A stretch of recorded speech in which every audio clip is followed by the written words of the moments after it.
In Salem, secrets never stay buried for long, but some moments freeze everything.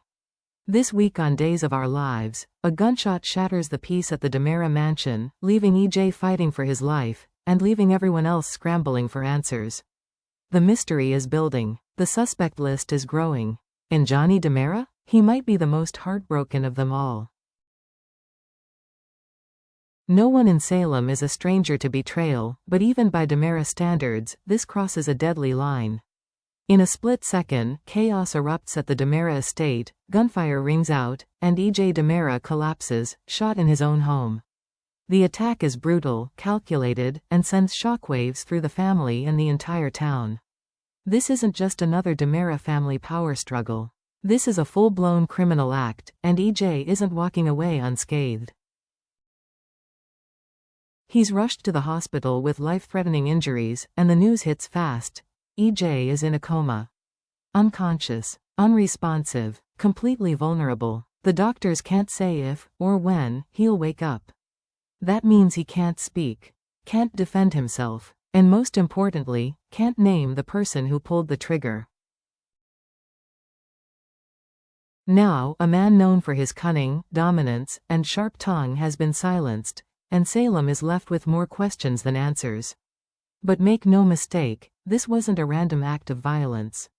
This was personal. And with EJ in a coma, his enemies now have time to cover their tracks, twist the narrative, and make sure they're not the ones who take the fall. This single shot may have taken EJ down, but it's also ignited a firestorm of secrets, guilt, and long-held grudges that are now bubbling to the surface. If there's one thing Days of Our Lives knows how to deliver, it's a slow-burning mystery with no shortage of suspects. And this time, it's a classic whodunit with DiMera-sized stakes. Right now, the shooter's identity remains a secret, and that silence? It's intentional. The show wants fans guessing, combing through every look, every lie, and every emotional crack to figure out who wanted EJ gone. And let's be clear, there's no shortage of motives. Let's break down the top suspects. Kristen DiMera, she's furious over the disappearance of her daughter, Rachel, and she blames EJ. Her rage has been escalating.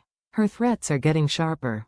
And if she thought EJ stood in the way of reuniting with Rachel, she might have reached her breaking point. Ava Vitale, she's hanging by a thread. Paranoid, angry, and desperate to protect herself. Ava has been pulled into too many schemes for too long, and her trust in EJ has been shattered before. She's emotional and erratic, which makes her unpredictable and dangerous. Johnny DiMera, then there's Johnny, EJ's own son. Their relationship has been unraveling fast. The revelation about Johnny's conception rocked him to his core. He's disgusted, hurt, and feels betrayed by the man he once called father. His recent coldness toward EJ has been impossible to ignore, and if things got heated enough, could that anger have boiled over? It seems unlikely, but the timing, the emotional spiral, and Johnny's recent scenes put him directly in the spotlight. Don't count out the rest of the DiMera inner circle. Chad still resents EJ for past betrayals. Stefan has been fighting to reclaim power. And Gabby? She's always one move away from revenge if it serves her purpose. Each of them has a reason, and the means, to take a shot. As of now, no one is safe from suspicion. But among all the whispers, one name keeps rising to the top. Johnny. He might not be guilty, but he's certainly the easiest target, emotionally fragile, visibly distant from EJ, and full of unresolved rage. Whether he pulled the trigger or not, Johnny's about to find himself in the center of a storm that could either destroy him, or reveal the true shooter hiding in plain sight. The tension is undeniable, and in Salem, tension often leads to tragedy. Right now, Johnny DiMera is under a microscope. His recent clashes with EJ have been intense, bitter, and emotional. He's said things he can't take back. He's turned his back on his father, cut off communication, and made no secret of how betrayed he feels. But could Johnny really pull the trigger? On paper, it might seem possible. The timeline fits. The motive is layered in emotional trauma. And let's face it, the pain between father and son has been simmering just beneath the surface for weeks. But even with all that, there's one thing fans know: Johnny isn't a killer. Yes, he's impulsive. Yes, he's angry. But taking a gun and shooting his own father? That's something else entirely, a line that feels too dark for Johnny to cross. Still, that doesn't mean he's in the clear. If the wrong evidence surfaces, a security camera glitch, a fingerprint in the wrong place, or a misunderstanding, Johnny could quickly become the prime suspect, even if he's innocent. And if EJ remains in a coma, unable to speak for himself? Johnny may be forced to carry the weight of blame without any way to defend himself. But perhaps the most painful part of this story isn't what Johnny did, it's what he didn't get a chance to say. There's a moment coming, a raw, emotional turning point, that fans won't want to miss. It takes place in EJ's hospital room. And it's not a confrontation. It's not a heated argument.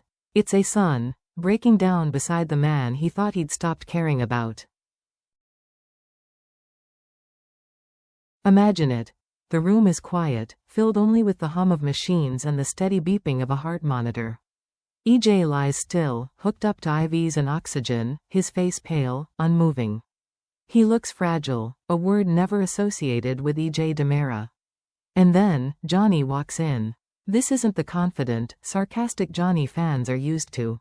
This is a broken son, staring at the man he once called his hero, and now fears he may never speak to again. He sits beside the bed. He reaches for his father's hand. His voice cracks. And finally, he speaks. Maybe it's a whisper. Maybe it's a full-on sob. He could confess his guilt, not for the crime, but for the things he said, the distance he created, the forgiveness he never gave.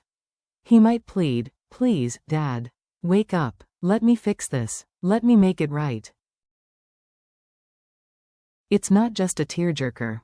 It's a reckoning. Because for all the betrayal, all the resentment, all the DiMera dysfunction, Johnny still loves his father. And now, with EJ unconscious and clinging to life, he's realizing he may never get a second chance. If EJ dies, the last words Johnny said to him might haunt him forever. But if EJ survives, that hospital scene could become the first step in a long, painful road to reconciliation. Or, it could be the moment Johnny becomes more determined than ever to find out who really tried to take his father away.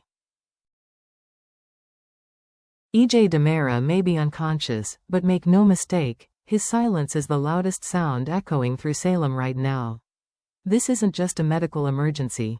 It's a narrative landmine. With EJ in a coma, the usual balance of power in Salem has been shattered.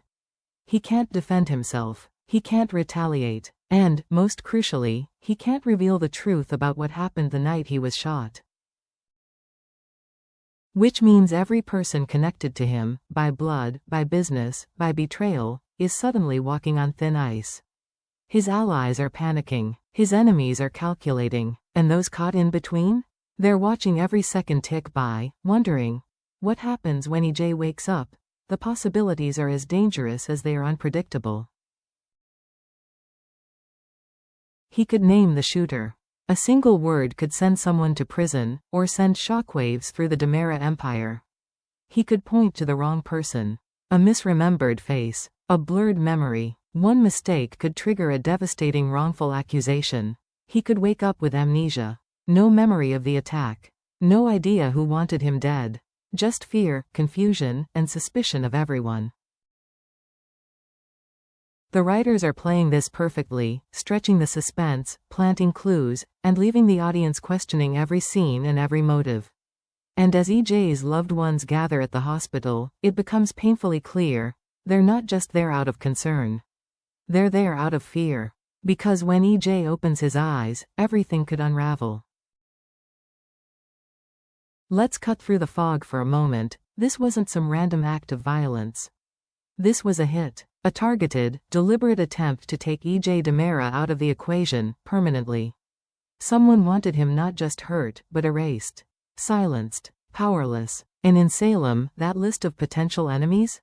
It's long and lethal. Business rivals who saw EJ as an obstacle to their next power grab. Ex-lovers with broken hearts and burning grudges. Family members who fought one too many battles under the DiMera name. Even those who claimed to love him might have had a reason to want him gone. Because EJ is no stranger to manipulation. He's made enemies. He's broken trust. He's stepped over people to get what he wants, and sometimes, those people don't forget. The real question is no longer, who would want EJ dead? It's, who finally decided to do something about it? And here's the twist. What if the shooter isn't done yet? What if EJ waking up is the one thing the attacker can't risk?